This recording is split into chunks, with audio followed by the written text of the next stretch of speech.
اور اس طرح حضرت عمر بن عاص رضی اللہ تعالیٰ عنہ روایت کیا،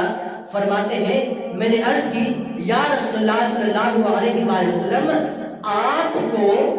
لوگوں میں سے سب سے زیادہ پیارا کون ہے؟ جتنے بھی لوگ ہیں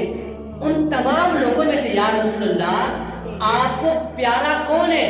آقا علیہ الصلوۃ والسلام نے ارشاد فرمایا مجھے ام المؤمنین سیدہ طیبہ طاہرہ سیدہ عائشہ رضی اللہ تعالیٰ عنہا پیاری ہے، یعنی مجھے سیدہ عائشہ پیاری ہے۔ پھر عرض کی یا رسول اللہ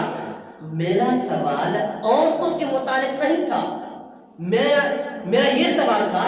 میں یہ عرض کر رہا ہوں یا رسول اللہ مردوں میں سے سب سے زیادہ آپ کو پیارا کون ہے؟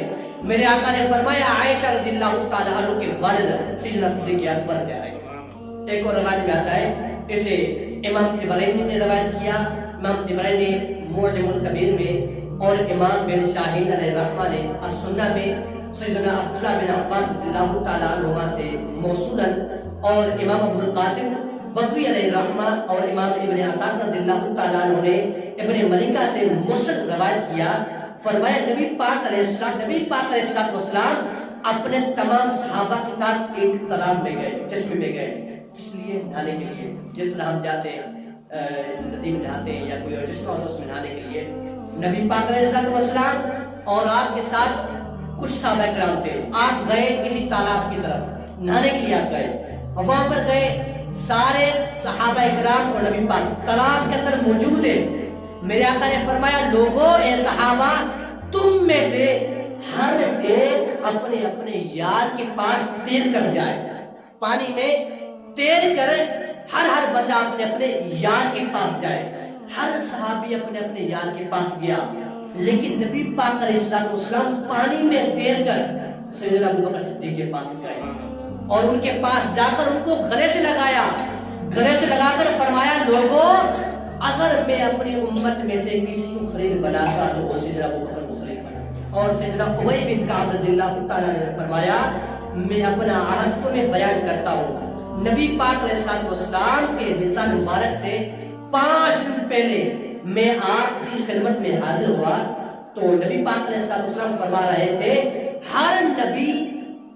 نبی نے اپنی امت میں سے کسی نہ کسی بندے کو خلیل بنایا، ہر نبی نے اپنی امت میں سے کسی نہ کسی کو خلیل بنایا، لیکن اگر میں اپنی امت میں سے کسی کو خلیل بناتا ہوں وہ ابو بکر کو بناتا ہوں۔ سیدہ عائشہ رضی اللہ تعالی عنہا سے روایت ہے، وہ فرماتی ہے نبی پاک علیہ السلام نے سیدنا ابو بکر صدیق رضی اللہ تعالی عنہ سے فرمایا اے ابو بکر